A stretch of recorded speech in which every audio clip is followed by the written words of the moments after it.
ocorrência era pra gente ter começado 8 horas, tá passando 8h10. Independente disso, a gente vai seguir. Boa noite, Daniela. Só ligar. Independente disso, a gente vai seguir um pouquinho mais depois, tá? Vocês não ficam no prejuízo.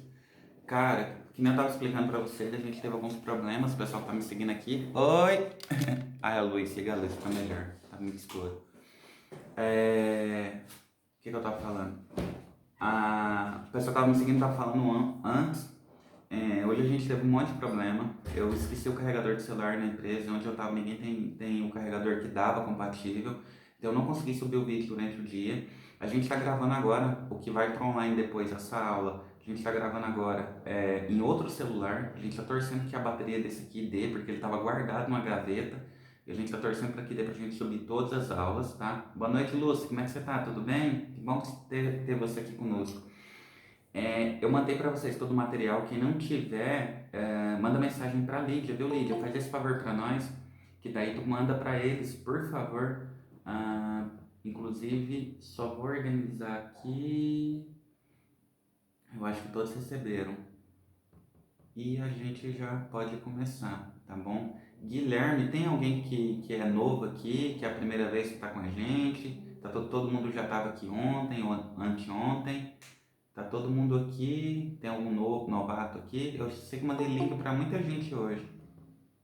Laila vai estar com a gente.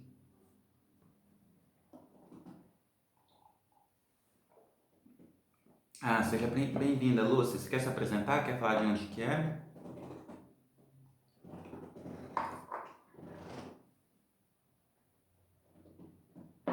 Tá bom, sem problemas. Vou pedir para vocês a primeira coisa, vocês abrirem o material de vocês, se puderem colocar lado a lado, para a gente acompanhar, porque aí à medida do que eu vou falando, vai ficando muito lógico que vocês vão acompanhando aos pouquinhos. Mais do que isso, vou pedir para vocês também. Peraí, esqueci. Abrir a página. Tá. Gente, peraí, minha cabeça tá boa não. Tem um negócio que eu tenho que pedir antes. Abrir a página. Tá, vamos. Quando eu lembrar eu falo. Eu não tô muito legal não. Vamos lá. Seguinte, a gente vai falar do sistema que eu mais gosto, que é o sistema respiratório, mais especificamente da ventilação mecânica, certo? A ventilação mecânica é o sistema mais incrível que existe, cara. Eu sou suspeito para falar. Quando eu fui fazer minha especialização em urgência, emergência e UTI, na grade curricular não tinha ventilação mecânica tão aprofundada, eles passavam meio que por cima e tal. E eu gostava tanto do tema que eu fiz questão de aprofundar um pouco mais por conta. Então, comprei cursos, fui fazer mentoria, fui fazer um monte de coisa. É... Oi. E aí a gente foi fazer para especializar. Então eu gosto muito e eu acho que vai ser uma paixão platônica quando vocês começarem a entender exatamente o que é a ventilação mecânica. Eu gosto de começar o seguinte: a ventilação mecânica, o legal de estudar ela é quando você começa a comparar a ventilação mecânica com a sua própria respiração, com a sua respiração fisiológica, espontânea, você associar tudo que está ocorrendo na ventilação mecânica com o que ocorre no seu corpo, fica muito lógico e tudo que você for fazer vai ser de um modo meio que automático, associativo, você não vai se perder no meio. Por que isso? Porque existem inúmeros equipamentos que tentam de modo artificial imitar o que acontece no nosso organismo. Também faço isso. Então, existem inúmeros equipamentos que vão fazer de um modo muito semelhante, sintético, em um ambiente controlado, aquilo que a nossa respiração faz todos os dias. Eu já tinha falado com vocês ontem e eu vou perguntar aqui de novo, eu tenho certeza que vocês sabem. Qual que é o ar ambiente que a gente tem na nossa atmosfera a nível do mar? Qual que é a concentração de ar que a gente tem ao nosso meio, ao nosso redor? Alguém sabe responder? Quem estava aqui ontem vai saber. De O2, isso? Beleza. A gente tem 21% de oxigênio à nossa volta. E esse valor, boa, Guilherme, e esse valor, ele é muito necessário, ele é muito importante que se mantenha assim. O nosso organismo ele foi treinado, foi adaptado, foi evoluindo com essa atmosfera. Entretanto, existem alguns intercursos, algumas doenças, algumas condições que, por questões de segurança ou às vezes até para salvar a vida do paciente, a gente tem que elevar esse potencial de oxigênio ao máximo, levar ele para 100%, certo? Por quê? Porque se isso não ocorrer, a gente infelizmente vai perder o paciente por hipóxia. Inclusive é uma condição que vocês vão vivenciar, eu tenho certeza, vocês como profissionais da saúde vão passar por isso. De ir trabalhar, né, e aí ter que ter uma intubação de emergência, o paciente vai para a ventilação mecânica, o médico ter dificuldade de fazer a intubação, a sequência rápida, não conseguir de primeira e o paciente começar a desaturar muito rápido e o médico fica muito nervoso, ele fica muito agitado porque ele não intubou e ele sabe que se esse tubo não passar, o paciente ele vai para a hipóxia e vai fazer uma parada imediatamente. Então há um momento de passar o tubo, principalmente para aqueles profissionais que não têm tanta experiência, é um momento muito tenso para a equipe. Porque todo o esforço que foi feito ali por trás pela equipe da fisioterapia e equipe da enfermagem, ele pode ser perdido lá na ponta do catéter, lá na ponta do tubo que vai entrar no paciente. Se eu pudesse resumir a minha paixão por hospital, eu resumiria da seguinte forma. Com certeza o médico ele é o Neymar do time, né? Ele é o famoso, ele é o que aparece mais, ele é o que posta mais foto e ele é o cara que todo mundo lembra quando o time ganha. O Neymar é a cara do time. Mas para o Neymar fazer o gol, alguém tem que tocar a bola para ele. Para o Neymar fazer o gol, alguém tem que estar lá no outro gol defendendo. Para o Neymar fazer o gol, alguém tem que fazer uma marcação, alguém tem que se desprender da marcação, alguém tem que dar uma oportunidade, alguém tem que ir fazer a falta, né? Sofrer a falta para ele bater a falta, alguém tem que sofrer o pênalti para ele bater o pênalti. Então, assim, a ideia não é que um se destaca mais do que o outro, e eu gosto de pensar assim, a ideia da enfermagem, vou falar do meio mais amplo, a ideia da assistência à saúde é uma ideia de que todos nós caminhamos, cada um com sua individualidade, com a sua função, mas o time todo ganha quando o Neymar faz gol. Então, assim, é uma vitória do conjunto, da equipe. Por que eu estou falando isso? Porque médico sozinho não toca intubação, médico sozinho não toca RCP, médico sozinho não consegue fazer uma hemodiálise, o médico sozinho ele não consegue dar assistência de qualidade para o paciente. Ele é importante, ele tem o seu valor, mas todos nós que estamos aqui também temos a nossa função, temos o nosso valor. Quem já acompanhou uma intubação, por exemplo, quem já teve a oportunidade de participar, entende isso que eu estou falando. Por quê? Porque no momento que decide, tem que intubar, chegou o resultado do laboratório, olha, está na condição de hipóxia, está com hipóxia severa, está numa condição de que o pulmão está muito congestionado, é um TCE, o paciente está rebaixando, está com a escala de Glasgow abaixo de 8, ele tem que ir para o tubo, está entrando em falência respiratória, uma outra condição. Esse paciente ele tem que ir para o tubo porque ele vai para a cirurgia, a gente tem que intubar, então a intubação eletiva é um pouco mais tranquila, a gente pode acomodar tudo com muita calma para fazer. Enfim, na hora que se decide, na hora que fica muito claro que vai haver a intubação, imediatamente a equipe fica empavorosa. Né? Quando é uma equipe assim, normalmente assim fica um pouco pavorosa. Quando tem um pouquinho mais de experiência, apesar de conter um pouquinho mais as emoções, a gente fica um pouco agitado, a gente quer resolver rápido, a gente quer ir para o passo a passo rápido. Qual que é o papel fundamental nesse momento todo? Não é do médico, é o enfermeiro. Por mais que é um médico que coloca o tubo no paciente, é o enfermeiro que brilha. Por quê? Porque o enfermeiro, quando ele organiza muito bem a função de cada um, quando ele distribui muito bem as funções, a preparação é muito rápida e muito segura e até o momento da intubação em si se torna um momento muito tranquilo. Davi, boa noite, seja bem-vindo. E até o momento da intubação em si fica um momento mais tranquilo. Se a gente tem uma preparação Se a gente vê com uma preparação muito bem fundamentada, bem organizadinha, na hora que a gente vai fazer a intubação em si, é um momento de muita tranquilidade.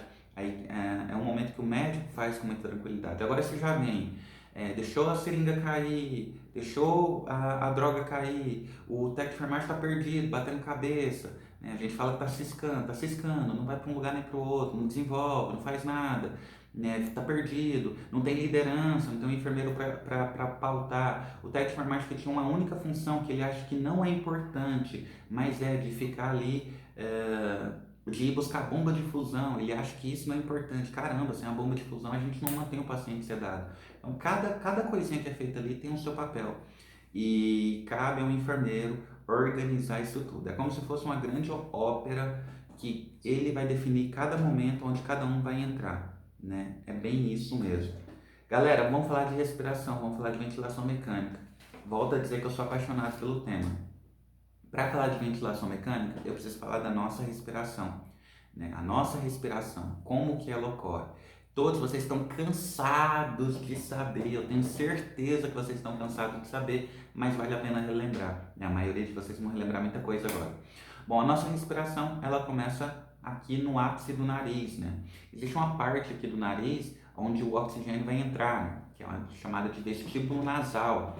Existe uma parte aí, quando você vai prestar uma prova para entrar na faculdade, você faz o vestibular, não é? Você faz o vestibular. Então, essa parte do nariz se chama vestíbulo nasal, que é a entrada no nariz.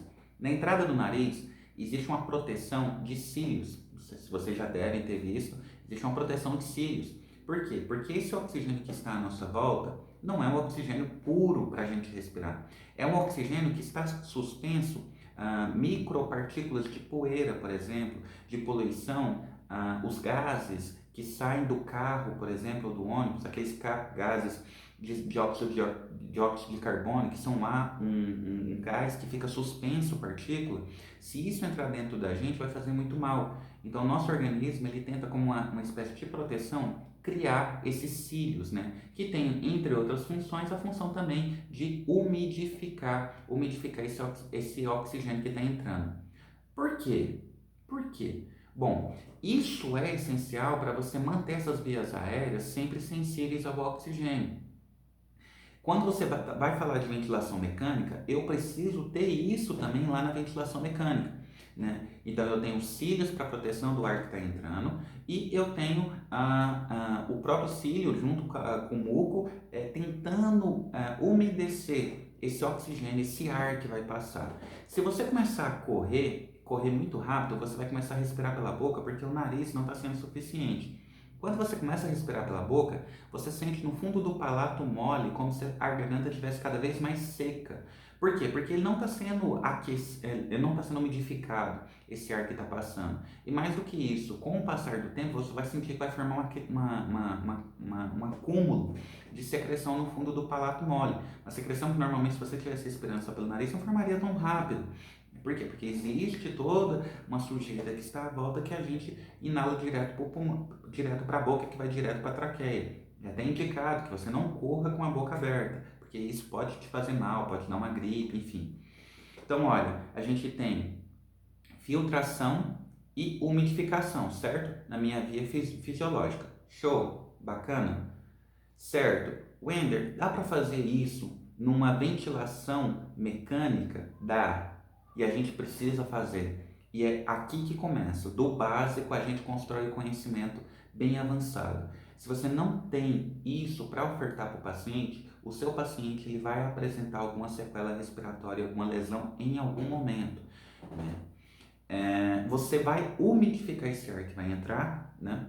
A gente vai umidificar e a gente vai filtrar esse ar. Como? A gente vai colocar o filtro no tubo do paciente. Por mais que esse ar que está vindo, que vem do ar do O2 comprimido, do ar comprimido, né, que vai passar para o paciente, ainda assim a gente vai colocar um filtro nesse tubo. Por quê? Para a gente garantir que esse tubo que está indo para o paciente, né, esse ar que está passando para o paciente, mesmo vindo lá da fábrica, encapsulado, fechadinho, bonitinho, mesmo assim, para garantir que nenhum corpo estranho vai entrar para dentro do pulmão do paciente. Imagina se um objeto grande vai parar no pulmão do paciente. A gente vai fazer uma embolia de ar, uma embolia de gordura, de trompa, enfim, e a gente vai perder o paciente muito rápido. Inclusive, hoje eu vi um vídeo que me deixou muito preocupado de um caso que aconteceu no Maranhão, de um técnico de enfermagem que foi tirar o acesso central de subclave do paciente e nessa de retirar, por algum motivo, ele fez alguma movimentação anormal e aí ele causou o desprendimento de um êmbolo um êmbolo gorduroso. E esse, um êmbolo de ar, um êmbolo de ar. Entrou ar aonde a veia cava estava fixado o catéter central, entrou um ar, o ar foi para o coração, o coração mandou para o pulmão e o paciente morreu em questão de minutos. Quando terminou de tirar, o paciente já começou a passar mal, já parou e morreu. Ou seja, ele estava tirando o acesso central para mandar o paciente para casa, provavelmente fez uma técnica incorreta e o paciente, infelizmente, que estava de alta, foi embora, mas foi embora para o necrotério. Olha que coisa triste. Guilherme, não, cara. Quem saca é o enfermeiro. Mas, bem na realidade, você já viu algum técnico de enfermagem sacando o CVC, cateter venoso central? Você já viu? Acontece, cara. Acontece muito. Às vezes é o papel do enfermeiro, mas o enfermeiro tá fazendo uma alta e fala assim pro técnico de enfermagem: ah, tira pra mim aí, você já viu, você sabe como que é. E o técnico de enfermagem vai lá e aí. Isso foi no Maranhão, viu? Eu recebi a informação que foi no Maranhão. Ah, olha a situação. Sim, é do enfermeiro a função. Então vamos recapitular. Então esse ar tem que entrar umidificado e tem que entrar filtrado. Show? Wender, o que eu consigo, o que eu tenho para filtrar esse ar? A gente tem o filtro bactericida, que ele é muito importante. Ele fica ali quase na ponta quando você já vai conectar o tubo no ventilador do paciente. Wender, e para umidificar esse ar? Eu nunca vi lá umidificando esse ar. Sim, o filtro. O próprio filtro, se você observar bem, ele fica como se fosse condensado partículas de ar nele, e essa condensação é o esperado para que mande esse ar para dentro do paciente, que mande esse ar umidificado e filtrado para dentro do paciente. Wender, mas existe alguma possibilidade de começar a acumular água dentro do circuito interno do ventilador, dentro daquela parte que manda e volta ar? Sim, sim, Lídia. Ah, a Lídia está respondendo. Fala, Lídia, comigo. Existe alguma possibilidade de a gente acumular água ali dentro do circuito interno do ventilador, dentro da traqueia? Existe. Dá desespero nesse circuito sem o espaço morto, sem o filtro. E o que que acontece quando tem esse líquido aí? O que que acontece com o paciente? O risco que tem para ele? Aí tá uma boa pergunta, né? O risco é justamente dessa água entrar para dentro do pulmão, né? Água no pulmão é afogamento. Afogamento é a asfixia mecânica. Né? Esse paciente, no mínimo, ele vai ter uma parte do pulmão lesada e no máximo ele vai fazer hipóxia. Né? Então a gente está mandando água para o pulmão, o paciente está afogando. É a mesma coisa dele ter caído na piscina. Não pode. A água não pode parar. É por isso que existe uma espécie de cânula que fica embaixo do circuito do ventilador, da traqueia, que ela é como se fosse um copinho, todo o ventilador. Abre aí no material que eu mandei para vocês vão ver o que eu tô falando. É... Pera ainda, deixa eu ver. Eu vi isso aqui. Na página. Na página. Ah, será que não tem? Parece que eu tinha visto. Não, não tem. Não tem um circuito de traqueia inteiro. Ah, que pena. Pensa assim, ó, um circuito, quem já viu o circuito de traqueia inteiro, ele tem um circuito, a traqueia, né? E aí no meio da traqueia tem uma parte embaixo, como se fosse uma câmpula, como se fosse um copinho, que ele fica anexado ali. Aquele copinho é justamente para aproveitar a gravidade e a água ficar ali, porque vai condensar, né? Pensa que o ar umidificado também está saindo do paciente, né? Então vai começar a acumular, chama condensação. Esse ar umidificado ele vai batendo nas paredes, vai grudando. Né? O ar é muito apolar. Né? A água é muito polar. Ela gruda onde é que você jogar ela. Se estiver bem umidificada, ela gruda. Né? E isso vai acumulando, vai acumulando, vai acumulando. E aí, com o tempo, se a gente tem um copinho aqui embaixo, se a gente tem um copinho lá no fim da traqueia, a gente consegue. Ah, a Lídia mandou no grupo. Show, Lídia. Não, mas não é esse. Esse é o filtro. Esse é o filtro que tem o umidificador e esse do lado é o espaço morto. Eu falo daquela traqueia inteira. Tem uma traqueia inteira que a gente coloca e no final, no meio dele, na verdade, a gente aproveita a gravidade e faz uma câmpula. Eu vou tirar uma foto depois e mando para vocês. Isso é muito importante. Isso é muito importante. A gente precisa ter isso. Ah, tá. Wender, me responde uma coisa. Por que que a traqueia ela tem aqueles gominhos em volta dela. Vocês já observaram? Que a gente tem todo aquele circuito que vai no ventilador e ele tem vários gominhos, né? Como se fosse anéis em volta dela. Por que que tem aquilo? Bom, pelo mesmo motivo que a gente tem na nossa traqueia, né? E se vocês pararem para pensar, chama traqueia lá e chama traqueia aqui. Ou seja, o equipamento está copiando as nossas funções, está imitando as nossas funções dentro do ambiente controlado. A traqueia, e é por isso que chama traqueia, por causa da nossa traqueia, são anéis cartilaginosos que vão evitar do pulmão colabar. Porque pensa comigo, o que faz o ar entrar dentro do meu pulmão sem fazer esforço é porque embaixo eu tenho o diafragma, que é um músculo que serve para movimentação, faz um efeito negativo. Eu faço um efeito negativo, o ar atmosférico está em volta, está fazendo uma pressão contra mim, ele viu um espaço negativo, o ar entra naturalmente, não preciso nem fazer força, esse ar entra, né? Justamente porque eu faço um efeito negativo. E depois eu vou expulsar esse ar, vou expirar, vou colocar esse ar para fora. Bom, se está tendo um diferencial de pressão, se fosse, por exemplo, no esôfago isso acontecendo, ele ia viver colabado, né? Porque entra ar, ele colaba na entrada, sai ar, ele fecha na saída. Então, se fecha o nosso ar, a gente para de respirar, e a gente não pode parar de respirar em nenhum momento. Esse é o principal problema de quem tem o choque anafilático. As vias aéreas fecham. Por quê? Mas fecham por outro motivo, fecham por uma tentativa de fazer defesa. A gente vai falar de choque anafilático, viu? A gente vai falar de choques ainda. Todos vocês aqui, a gente vai falar especialmente do choque anafilático, choque cardiogênico, choque séptico. A gente vai falar de choque, vai tirar um dia para falar de choque. Então eu preciso desses anéis, dessa cartilagem, dessa traqueia, justamente desta forma para ela não colabar. E quem estava na última live, lembra do que eu disse? Pulmão não pode colabar, a gente não pode ter atelectasia. Tanto não pode que lá na ventilação mecânica, uma das principais pressões que eu tenho que ter muito cuidado é a pressão expiratória positiva final, que é chamada de PIP. A PIP é uma das coisas que eu mais tenho que me atentar, porque se eu tenho uma PIP baixa, eu vou fazer a telectasia. Se eu tenho uma PIP alta, eu vou hiperestender e vou fazer um barotrauma, ou seja, eu vou causar uma lesão a nível de alvéolo, a nível alveolar. E uma lesão a nível alveolar é uma lesão que não tem cura, não tem como fazer. A pessoa vai viver daquilo pro resto da vida, assim como nós fizemos. Mas eu vou devagar, que eu acho que eu estou falando muito rápido aqui. Vamos voltar lá. É muito importante essa parte. Eu quero muito que vocês entendam. Por favor, falem comigo se vocês não estiverem entendendo. A gente tem essa traqueia. Você já reparou que naquelas máquinas de aspirador em pó, ela tem uns anéis em volta do cano também? Aquelas máquinas de aspirador em pó, né? Ela também tem uns anéis, por quê? Porque ela também trabalha diferencial de pressão, né? Ela puxa o ar de um lado e manda de outro, ou aspira de um lado e manda para o outro, né? Então seria muito fácil se não fosse um tecido plástico cartilaginoso. Então é por isso que a nossa traqueia, se você conseguir ver em um laboratório a traqueia e o esôfago, você compara que o esôfago é um músculo e a traqueia é um órgão cartilaginoso. Pergunta de R$ 1 milhão.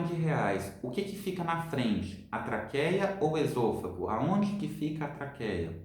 Qual que é o posicionamento? A traqueia fica na frente ou a traqueia fica anterior ao esôfago?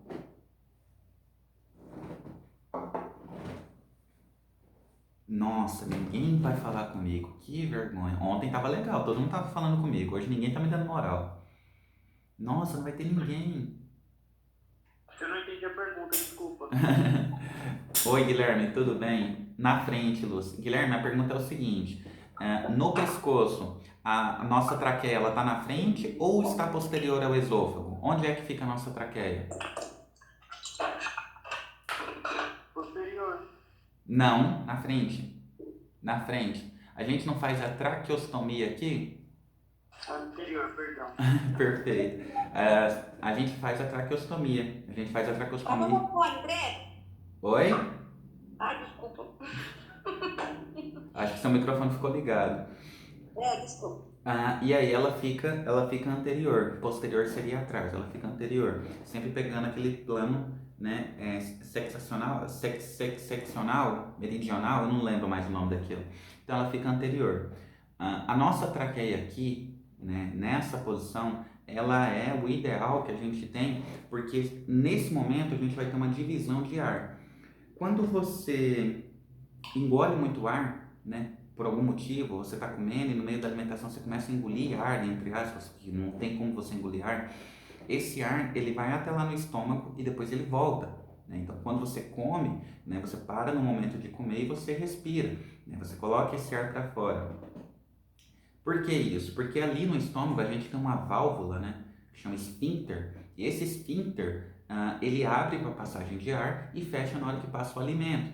Existe uma doença que é muito famosa, que as pessoas têm, que chama refluxo esofágico, que é nessa parte aqui que a gente tinha que ter o esfíncter atuando bem, às vezes ele não está funcionando muito bem, às vezes ele está frouxo, volta o bolo alimentar para a garganta, para o corpo, e aí faz úlcera, faz gastrite, faz um monte de doença. Então o ar volta. O músculo ele se abre para a passagem do ar. A traqueia nunca fecha. A traqueia vai abrir e vai ficar aberta até o seu último dia de vida. Traqueia não colada. Wender, mas não choque anafilático, você não acabou de falar que a gente tem o fechamento da via aérea? Tá, mas é da epiglote. A epiglote, como se fosse ali... como se fosse o divisor, o organizador para onde vai o ar e para onde vai o alimento, ela vai inchar. E aí a gente tem esse choque anafilático. Desceu, bifurcou, carina, brônquio, bronquíolos, vai ramificando, vira alvéolo na nossa ponta. O alvéolo é o cara mais importante. É o cara que faz acontecer a nossa respiração. É onde ocorre a hematose. A hematose é o nome que se dá para a troca gasosa, né? O oxigênio, a nível de curiosidade de vocês, o oxigênio é uma molécula grande, né? Se comparado isso para micropartículas, o oxigênio em si ele é considerado uma molécula grande, né? Se você compara ele com o CO2 é muito pequeno, né? E o que ocorre ali para acontecer essa troca? Eu sempre me perguntei muito, como que ocorre uma troca? Como que numa célula entra oxigênio, sai CO2? Não faz o menor sentido. Bom, isso ocorre da seguinte forma, quando você vai ramificando e quando chega no final do alvéolo, o alvéolo ele fica numa espessura muito pequena e aquela célula ela fica com a parede, né, como se fosse uma parede celular muito fina. E isso permite a permeabilidade do CO2. Novamente, então aquele CO2 que está vindo do corpo, ele fica com um contato muito próximo do alvéolo e ele tem uma permeabilidade muito grande. Para vocês terem uma noção, calcula-se que seja em torno de 20 vezes o CO2 o tamanho do oxigênio, 20 vezes menor. Então ele tem uma facilidade de penetração e ali ele entra. Uma outra curiosidade. Então a gente já sabe como que ele sai. E como que entra? Como que isso ocorre? Como que o oxigênio ele vem e entra dentro da célula? Bom, aí é diferencial de pressão. Lembra que eu falei de vocês de surfactante? Lembra que eu falei de vocês de pressão respiratória positiva? Lembra que eu falei disso tudo? No alvéolo, quando esse ar entra, ele entra fazendo pressão na parede. E essa pressão faz a entrada de oxigênio na hemácia. Tá? O que é a hemácia? A hemácia, cara, é muito importante. É uma célula anuclear, ou seja, ela não tem núcleo. Ela vive em torno de 45 dias no seu corpo, de 45 a 90 dias no seu corpo. Ela é produzida nos nossos ossos longos, principalmente o fêmur. Por isso que se você tem um câncer de medula óssea, você vai ter problemas de produção de células, principalmente da hemácia. Por isso que o rapaz vai ficar amarelinho, o olho vai ficar amarelinho, ele vai ter dificuldade para respirar, dificuldade para fazer movimentação, porque tem pouca hemácia, tem pouco carreador de oxigênio.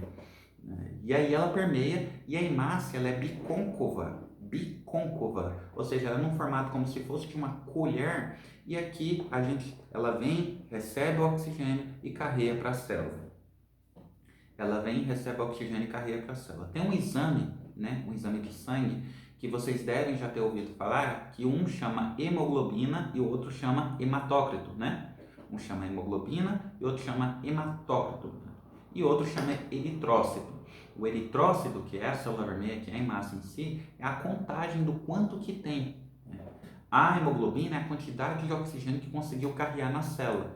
E o hematócrito é o tamanho, HP e HT. E é o tamanho dessa célula, o tamanho e o formato dela útil. Esse HP e HT é exame necessário para paciente que sofreu hemorragia. É o exame que o médico tem que pedir. O médico mais inexperiente, ele vai pedir um exame de HP e HT porque isso é falar desde o primeiro dia na faculdade de medicina. Né? Eu estou fazendo um curso pré-vestibular para medicina, e aí a gente tem contato com muitos meninos que estão lá no segundo, terceiro período de medicina, e eles falam, gente, é o tempo todo falando, tem que fazer HP e HT, né? Tem que ter esses exames, porque ele vai prevenir que o paciente vai piorando o quadro, vai entrando num quadro mais crítico. Agora vem o pulo do gato. Cara, larga tudo que você está fazendo, igual para escrever de pirona, exato, Lígia. Larga tudo que você está fazendo, larga tudo, desliga o celular, fecha a porta do quarto que você tiver, escuta com atenção que isso que eu vou te falar, que isso é muito importante.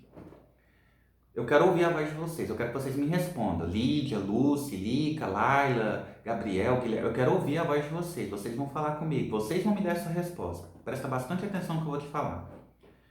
O que carrega oxigênio é massa, certo? Fala comigo, eu quero ouvir vocês. Fala. Correto. Certo. Certo. Perfeito. Certo. Então, se faltar hemácia, eu vou conseguir carregar oxigênio? Não. Perfeito. Então, vocês concordam comigo que nem sempre o paciente vai dessaturar por conta do pulmão? Sim. Perfeito. Num estágio em que o paciente está com problema de produção de hemácia, esse paciente vai dessaturar? Sim, vai. Perfeito. Numa condição que o paciente está com anemia, esse paciente vai dessaturar? Sim. Vai. Perfeito. Guilherme levantou a mão. Eu ia comentar sobre isso. Geralmente o paciente com anemia corre um grande risco de ter uma parada cardiorrespiratória, né? Perfeito, perfeito, Guilherme. Isso é bonitinho. Mais uma condição. Paciente que teve hemorragia, uma grande hemorragia, ele corre o risco de não ter células suficientes para carregar e desaturar? Sim, sim? Perfeito. Então, por que a gente só fica mexendo na pressão do paciente? Por que a gente só fica mudando parâmetros no ventilador a esmo? Esse é o problema. Se a gente conseguisse colocar isso na cabeça dos médicos, dos fisioterapeutas, não de todos, mas de alguns que não conseguem ouvir, o paciente está desaturando, você tem que descobrir por que ele está desaturando. Não é aumentar o oxigênio. O problema não é a quantidade de oxigênio que está sendo ofertada. O problema é carregar o oxigênio, é levar o oxigênio para o corpo, é distribuir. O problema não é produção, o problema é entrega. Vou contar uma historinha para vocês. Existe uma doença que chama, enfim, exatamente, Lídia, resumiu bem. Existe uma doença que chama shunt pulmonar. Shunt pulmonar. Essa doença funciona da seguinte forma. Imagina uma pizzaria. Eu adoro esse exemplo. Imagina uma pizzaria. E essa pizzaria, ela tem a produção de uma pizza por hora. E essa pizzaria, ela vai entregar suas pizzas porque ela contratou um motoboy que ele vem a cada uma hora, pega essa pizza e leva para distribuir. Ou seja, ele leva para o destino dele. Bacana? Agora pensa que eu continuo produzindo as minhas pizzas, a pizzaria, uma pizza por hora. E aí aconteceu algum problema com o motoboy. Ele caiu, ele machucou, a moto deu defeito, enfim, ele teve um problema e ele não veio buscar a pizza. Bom, como eu sou uma pizzaria autônoma, eu continuo produzindo e vai acumulando aquelas pizzas ali. Mas não tem motoboy para distribuir. Pergunto para vocês, o problema é na pizzaria? Não. O problema é na entrega, concorda? Sim. Então a gente resolve esse problema das pizzas não sendo entregas, conseguindo um outro motoboy para fazer essa função. Bacana? Ai, fala comigo. Certo. Eu gosto que fala comigo. Então, eu vou perguntar de novo, vocês fingem que vocês estão me acompanhando. Então a gente resolve esse problema arrumando outro motoboy. Bacana? Correto. Sim. Vocês aprenderam agora do modo mais didático do mundo o que é um shunt pulmonar. Shunt pulmonar é quando o sangue passa pelo pulmão e do jeito que ele passa ele segue. ele não consegue trazer oxigênio e ele não consegue tirar CO2. Ele passa pelo pulmão e ele não consegue carregar oxigênio. Ele não carrega oxigênio porque está faltando alguma coisa ali. Está faltando a célula, está faltando ferro, está faltando alguma coisa ali para carregar esse oxigênio. E você não vai resolver o problema do paciente aumentando o oxigênio. Pelo amor de Deus, não resolve o problema do paciente assim. Você vai resolver o problema do paciente descobrindo por que não está tendo oxigênio. Primeira coisa, batata. Doutor, vamos pedir um hemograma? Será que não vai pedir um HP e um HT? Doutor, você já verificou se esse paciente tem anemia? Às vezes esse paciente tem anemia ferropriva, doutor. Doutor, será que esse pulmão não está lesado? Será que não está tendo hemorragia? A gente não está vendo? Doutor, como é que está a gasometria desse paciente? O senhor não vai pedir, doutor? Sempre com muita educação, porque a gente não pode definir conduta para médico, não é? Não é assim que ensina, código de ética. A gente não define conduta, a gente sugere, né? Quando tem um médico que é muito responsável, ele escuta enfermeiro experiente, ele escuta técnico de enfermagem experiente. Agora, quando ele já tem um tempo, dificilmente vai escutar a gente, mas a gente está sempre falando. Fala, Lúcia, eu acho que você quer falar. Não. Tá bom. Tá bom, então vamos entrar em ventilação mecânica de fato. Vocês aprenderam agora o que é a chante pulmonar. Efisema pulmonar, tem alguma dúvida? Quer que a gente repasse antes de entrar em ventilação mecânica? Quer que dá uma repassada de efisema pulmonar? Dá uma pincelada, por favor. Show. Eu perdi essa parte. Show, podemos. Efisema pulmonar. Gente, o que é efisema pulmonar? Efisema pulmonar é uma doença chamada doença pulmonar obstrutiva crônica. Você vai enxergar isso como DPOC. O efeito disso é o seguinte, lembra que eu falei para vocês que a gente tem vários alvéolos ali na árvore brônquica, né? São milhares de alvéolos, isso é célula, cara, é célula muito pequenininha, que ela tem a função de fazer a hematose. Por questões ambientais, por questões de hábito, a gente vai destruindo esses alvéolos. Wender, como que isso acontece? De muitas formas. Cigarro, muita poeira, excesso de poeira, pó químico. Aquelas senhoras bem antigas, isso tem muito aqui em Goiás, não sei na cidade de vocês, que ela tem um fogão a lenha e aí ela cozinha nesse fogão a lenha, né? E aí aquela fumaça, né? Não tem um sistema de duto para mandar essa fumaça para cima, né? Então aquela fumaça fica circulando na casa. Aquela fumaça do fogão a lenha, ela faz muito mal pro pulmão e aí ela vai causar o DPOC. Enfim, essas condições onde a pessoa fica submetida a um excesso de CO2. Wender, então aquele pessoal, pode perguntar, Lica. Mas isso é de muitos anos, né, para adquirir o DPOC. Não é tipo pouco tempo que você está convivendo ali, que você está mexendo no fogão de lenha de vez em quando, essas coisas. Tá, é assim, ó, eu vou explicar contando uma história. O rapaz que quer cometer suicídio, ó, eu não estou ensinando vocês a cometer suicídio, pelo amor de Deus. Uma vez eu fui dormir com o coração pesadinho, fiquei pensando, gente do céu, se eu estou ensinando alguém a se matar, Deus me livre. Não, eu estou comentando um caso clínico. O rapaz que quer cometer suicídio, dizem que é a forma mais indolor que tem, que é entrar dentro do carro, colocar uma mangueira no escapamento do carro, colocar dentro da janela do carro, fechar a janela e ligar o motor do carro. Já ouviram falar isso? Eu estou fazendo aqui, eu estou pegando a mangueira do carro e aí eu estou colocando ali no escapamento, eu pego, venho na janela, ai, sinto muito, Gabriel, nossa, liberei um gatilho, desculpa, cara, eu podia ter usado outro exemplo.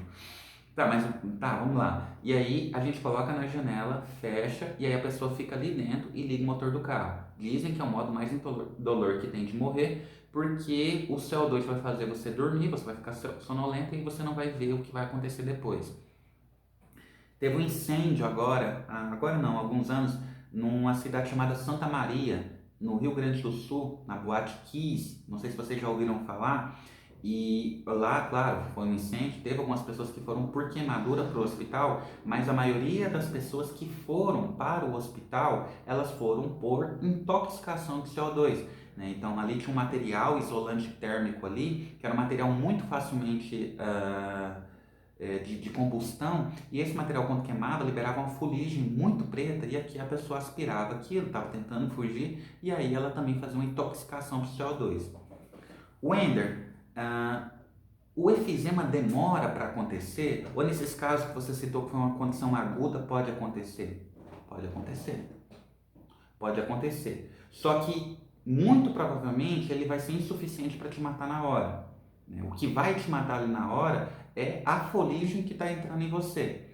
Aquelas partículas que ficam aéreas, que ficam suspensas, que vão entrando no seu pulmão e vão meio que tampando onde que ocorre a hematose. E aí você não vai conseguir fazer a hematose, mas tenha consciência que esse ar que está entrando, proveniente de uma combustão, esse ar que está entrando, primeiro ele vai queimar suas vias aéreas, o ar vai entrar quente e isso vai causar uma lesão feia dentro de você. Segundo, que ele vai provocar um processo de efizema pulmonar, mas ele não vai conseguir num dia fazer o que o cigarro fez em 40 anos, em 30 anos. Wender, ai que bom, você me deu um alívio agora porque eu fumo tem 20 anos, então eu acho que eu ainda posso fumar mais 10, aí eu posso parar que eu tô bem. De jeito nenhum. Pessoa que fuma, e não precisa você colocar a boca no cigarro, não. Se você mora do lado de uma pessoa que fuma e você convive com ela, você também é um fumante. Você também vai desenvolver efizema, você também vai desenvolver câncer de pulmão, câncer de boca, câncer de palato mole, câncer de palato duro, faringe, câncer de boca, câncer de lábio, câncer de gengiva. Você também vai desenvolver todos esses cânceres, amarelamento, ressecamento da... Sim, sim, isso vai ficar em você. Se você notou, quando você chega perto de uma pessoa que fuma, você sente o cheiro do cigarro, porque ela está cheia de partículas, como se fosse radiação, ela está coberta. A pessoa que fuma, ela não sente isso. Por que ela não sente isso? Muito simples, velho. Ela já está acostumada com aquilo. As células que vão ali identificar cheiro e sabor, elas são diminuídas. Você está queimando a sua língua com aquilo. Você está colocando algo quente constantemente na sua boca. Você não vai ter essa sensibilidade. Mas alguém que está do teu lado, ela vai sentir isso. Pode perguntar, Lica. Ô, Wender, e essa tal de narguile, né? Os jovens estão usando muito hoje. Então também eles podem desencadear esse sistema. Sim. Eu não gosto de falar porque fica parecendo que eu estou fazendo um discurso, sabe, e tal. Mas como profissional de saúde eu vou tentar ser o mais imparcial possível. A gente tem no Brasil indústrias, Guilherme, e só terminar, Guilherme, eu te dou a palavra. A gente tem no Brasil indústrias, mercados. Essas indústrias, elas estão buscando sobreviver e vender o mais que podem o tempo todo. E isso, até certo ponto, não tem nada de errado quanto a isso. A questão é que a indústria, ela vende bem quando ela tem um grande portfólio, quando ela tem um artista estampando a marca, quando ela tem alguma coisa assim, E o narguile, ele é o cigarro, sem tirar nem pôr. A diferença é que por você ter uma facilidade maior de fazer aquela inalação constante, você vai consumindo mais cigarro do que você consumiria com uma carteira de cigarro. Então tem gente que demora um dia para fumar uma carteira de cigarro, no narguilé você fuma isso em 30 minutos, uma hora. E como você está fumando, você está bebendo, normalmente você consome fazendo uso de bebida alcoólica, você nem vê isso acontecendo. É isso. Quem levantou a mão? Guilherme, Gabriel, querem falar? Rapidinho, referente a esse acúmulo de CO2 no sangue, a gente pode correlacionar a uma acidez? Sim. Ele vai ficar ácido, mas não pelo motivo que você está entendendo, assim, que você está imaginando. Você está imaginando que essas fuligens vão entrar no sangue, ou que a fumaça do cigarro vai entrar no sangue, Ele vai ficar ácido por outro motivo. Ele vai ficar ácido porque eu não estou tendo a entrada de oxigênio na célula do sangue. E aí a gente vai ter uma coisa que chama acidose respiratória. O sangue está com muito CO2 e pouco oxigênio. Aí o sangue vai ficar acidótico, vai ficar um sangue mais preto. Mas por falta de oxigênio, o cigarro ele só bloqueou. Ele bloqueou a passagem, o sangue não conseguiu eliminar nem puxar o oxigênio, ele ficou com acidose. Inclusive, quem estava na live de ontem lembra que eu falei quais são os 5T e o 5H que causa a parada cardiorrespiratória, e todo mundo lembra que eu falei de hidrogênio, vai ficar como hidrogênio porque é o H+, mas é a acidose metabólica ou respiratória. Então futuramente vão ter um grande avanço de problemas respiratórios por causa da quantidade de jovens usando narguilé. Sim, não precisa ir futuramente não. Vou só comentar isso para a gente fechar, para a gente voltar na ventilação, senão não dá tempo. Não precisa ir futuramente, não. Já estamos tendo problema de narguilé hoje em dia. Tem um cantor muito famoso, depois vocês pesquisam aí, que chama Zé Neto e Cristiano. Né? Acho que esse é o Zé Neto. Ele foi parar no hospital, ele teve que colocar um dreno de tórax, ficou internado por uns dias por conta do abuso do uso de narguilé. Pessoa que fuma, ela naturalmente é uma pessoa cansada, ela respira mais longo, porque o ar ele demora mais para fazer essa curva do alvéolo. Ela respira mais lento. Vape, perfeito, Lídia. Ela cansa mais rápido, ela tem menos disposição, tem menos oxigênio circulante ali. Ela não vai conseguir ter uma efetividade na respiração. E a saturação dela naturalmente vai cair. Wender, chegou uma pessoa que é fumante, a pessoa fumou 50 anos da vida dela e ela chegou com uma saturação de 84, 85%. Eu vou colocar ela no oxigênio? Por quê? Ela tá com dispneia? Ela tá sofrendo para respirar? Não. Então por que você vai colocar ela no oxigênio? Não vai. Ah, não, mas não vai por quê? Porque essa é a condição dela. Ela se colocou nessa condição, o corpo dela está se adaptando do jeito que dá a essa condição. É um paciente de efizema pulmonar, é um paciente de DPOC, naturalmente, vou fazer uma gasometria esperando a acidez. Agora eu quero ver o quanto que vem essa acidez. Mas naturalmente eu estou esperando isso. O Wender fumou 50 anos, já está saturando 87, 86%. Vai para o oxigênio? Para quê? Ela naturalmente não satura 90%, por que eu vou ficar brigando com o pulmão dela para tentar fazer ela respirar? Ela não vai respirar. Lembra que ela tem pulmão lesado. Nela. Por muitos anos ela ficou lesando o próprio pulmão. Eu não vou conseguir, não tem alvéolo ali para a gente colocar oxigênio. Né? E isso é uma condição que não tem o que fazer. Né? Você vai tentar minimizar o problema. Bom, está com dor, vamos fazer remédio para dor. Essa dispneia pode estar associada à dor, certo? Vou avançar mais um pouquinho. Tá dando 9 horas, mas eu vou até 9h10, eu dou um intervalo e a gente volta para efetivar, para a gente tentar explorar o máximo que der esse tema. É um tema muito rico, é um tema que tem muita coisa que dá para falar e eu vou tentar maximizar o máximo que der, tá bom? Vamos lá. Ventilação mecânica. A primeira coisa, não tem como não falar, a gente vai falar de intubação agora rapidinho. A gente vai tirar um dia para falar só de intubação. Não tem como falar de ventilação mecânica sem falar de tubo. Vamos falar rapidinho de intubação, depois a gente afunda bastante nos parâmetros ventilatórios. Show! Vai intubar o paciente. Wender, quem que controla o ventilador mecânico nesse momento? Fisioterapeuta. É a função do fisioterapeuta. Mas no caso de não ter o fisioterapeuta na unidade. Ah, Wender, não tem fisioterapeuta na unidade? Que hospital é esse que não tem fisioterapeuta? Não tem oxigênio. Tem dia que não tem dipirona. Falta fisioterapeuta. Comum, super. Acontece o tempo todo. Às vezes não na sua cidade, mas no interiorzinho do Brasil, um país que tem 200 milhões de habitantes, eu te garanto, em algum lugar tá faltando fisioterapeuta aí. Fisioterapeuta não é nem obrigado a ficar 24 horas em hospital, sabia disso? Em UTI não é obrigado agora, que estão brigando para colocar. Então vai faltar fisioterapeuta. E adivinha quem que vai estar lá? Não tem o fisioterapeuta. Adivinha quem que vai estar lá assumindo essa responsabilidade? Você enfermeiro. Na falta do enfermeiro, o técnico de enfermagem mais experiente, mas isso não acontece, tá? Se alguém perguntar, isso não aconteceu. Mas eu já cansei de ver técnico de enfermagem assumindo o ventilador porque a gente não tinha profissional suficiente para assumir. Então, o básico você tem que conhecer. Existem vários tipos de ventiladores. Cara, existe ventilador de tudo quanto é jeito. Por quê? Porque cada empresa, né, cada país, ele fabrica seu próprio ventilador. Né? E existem parâmetros que estão em um que outros você não vai encontrar. Né? Abre a página de vocês do material que a gente mandou para vocês. Abrem na última página, na parte 6. Vocês vão estar olhando para 2 ventiladores, né? Você está vendo o Distal, que é o que eu mais gosto. Ele é muito completinho, apesar dele ser bem antigo, ele é muito usado hoje ainda. É verdade, Lúcio, assume muita coisa que não é da alçada. Se a gente parar para pensar tudo que a gente faz, a gente fica indignado, né? Que a maioria não é da nossa alçada. Vocês estão vendo o Distal, e eu acho que esse outro eu não consegui ver bem. Eu já trabalhei com ele também, que é o Magnisom, o Magnifique, o Magnivol. Eu não lembro o nome dele, mas esse também é muito bom. Desses dois, Wender, se você tivesse que escolher para trabalhar, qual que você preferiria? O Distal. O Distal é o melhor ventilador, apesar da idade.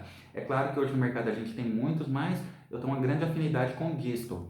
Wender, mas tem ventilador aí sem ser esse fixador fixo? Sim, claro que tem. A gente tem os ventiladores. A gente tem ventiladores que são ventiladores de transporte. Ventiladores de transporte, que é um ventilador que você precisa transportar o paciente para uma outra UTI, para um pronto-socorro e fazer um exame. E não dá para levar aquele, apesar de ele ter rodinhas e tal, ele não é o ideal, que ele é pesado, é fácil de desconfigurar, é difícil de manusear. Sim, olha aí, tem que ficar ambusando, isso é um risco de fazer Oximeg, isso, perfeito, Oximeg, é esse aí mesmo. Que bom, você já conhece respirador. Wender, naquele ventilador de transporte, eu consigo ter muitos parâmetros, eu consigo ter muito controle do que está sendo colocado? Não, é de transporte, não é respirador de você aplicar terapia. É uma ventilação protetora, é para não deixar piorar. Perfeito, Guilherme. É para você não acabar de perder o paciente. É um ventilador que a gente está pondo no paciente para fazer um movimento rápido e trazer de volta. Existe, Wender, chance desse paciente descompensar? Claro que existe. Claro que existe. Vocês acreditam que um respirador que está fazendo transporte, ele não vai ter a mesma qualidade? Não estou falando nem de pressão. Pressão é a mesma. Eu digo qualidade de ventilação do que aquele ventilador que é o estático, que a gente deixa lá na unidade. Então, sempre que faz esse transporte, um médico tem que estar junto, porque se o paciente está entubado, é um paciente considerado crítico ou grave. Então, o médico tem que estar sempre junto acompanhando esse transporte. E provavelmente, depois de 2 horas, sempre auscultar para saber se não colabou esse pulmão. A terapia ali é só protetora, é só para segurar o paciente para mandar. O distal, se vocês voltarem a olhar aí, vocês vão ver em sequência, de cima para baixo, 3 curvas, certo? Vocês vão ver 3 curvas aí. A primeira curva é a curva de fluxo. A segunda curva é a curva de pressão e a segunda é a curva de volume. Então a gente tem a curva de fluxo, pressão e volume. Wender, qual que é a diferença de uma para outra? Vamos começar de volume. O que eu tenho, eu te entrego. Pensa assim, eu tenho essa caneca, vou te entregar essa caneca. É o meu volume, é o que eu tenho para te passar. Show! Wender, o que é a curva de pressão? É a força com que eu estou te entregando essa caneca. É a força com que eu estou empurrando essa caneca para você. Wender, e a curva de pressão? A curva de pressão é a forma como essa entrega vai acontecer. Quero mostrar para vocês com muita atenção. Presta bastante atenção. Se tiver dúvida, pergunta, gente. Não fica com dúvida. Para falar dessa curva, eu vou ter que falar para vocês, principalmente a curva de volume, eu vou ter que falar de modo ventilatório para vocês. Se você... Vai cortar a aula. Caramba. Pera aí, mas eu acho que dá para falar. Qualquer coisa a gente dá 5 minutos, viu, Gabriel? 5, 10 minutos e a gente volta para terminar. Vamos ver até onde dá. Você vai mandar o ar para o paciente. Esse ar ele pode chegar de qualquer jeito? Não. Esse ar ele tem que chegar para você de uma forma que eu não vou te lesionar e que eu vou garantir que seu pulmão fica aberto. Então, é o máximo que eu puder, junto daquilo que eu posso te ofertar. Existe um valor no ventilador mecânico que se chama sensibilidade. Wender, o que é sensibilidade? Já ouvi falar, já ouvi discutir, mas não sei o que é sensibilidade.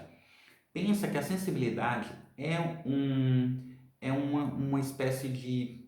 A palavra perfeita não vem, cara. É uma parte ali que vai entender o quanto que você está conseguindo responder à ventilação. Às vezes eu estou tentando te tirar do tubo, às vezes eu estou diminuindo a sedação, e aí em dado momento eu vou tentar respirar sozinho.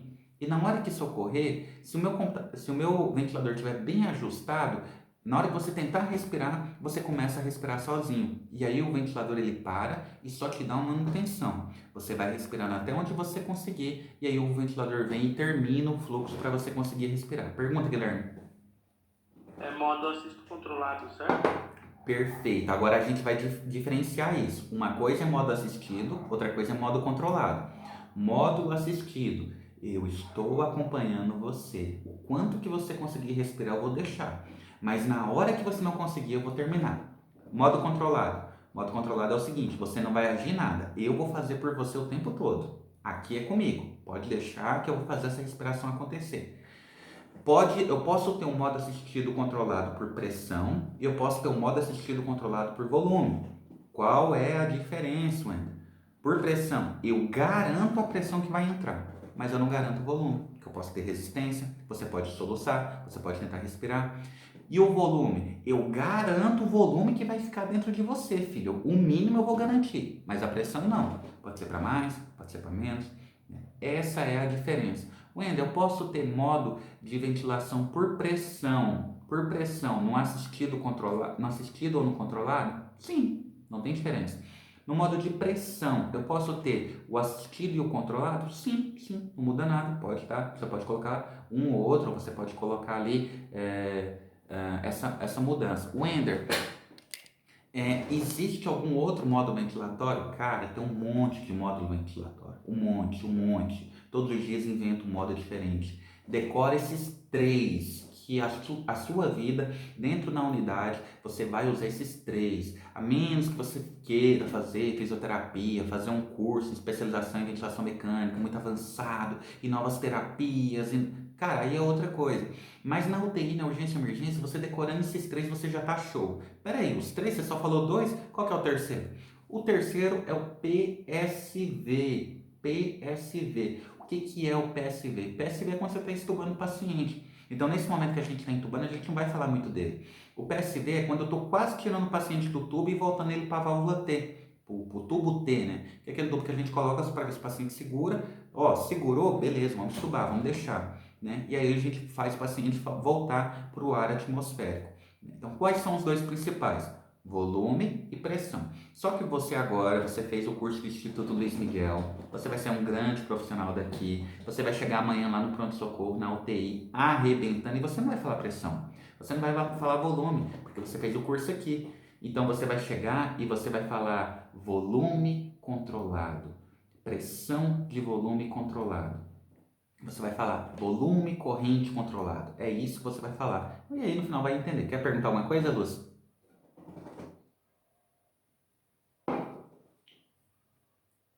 Tá. Só para fechar aqui. Não, só que aqui tá marcando 1 minutinho para terminar. Tá, vamos ver até onde vai. A gente segue e depois a gente volta depois de 10 minutos, dá um intervalo para vocês. Eu mando o link de novo. Show? Wender, sensibilidade. Essa sensibilidade, ela tem que ficar muito alterada, muito para cima?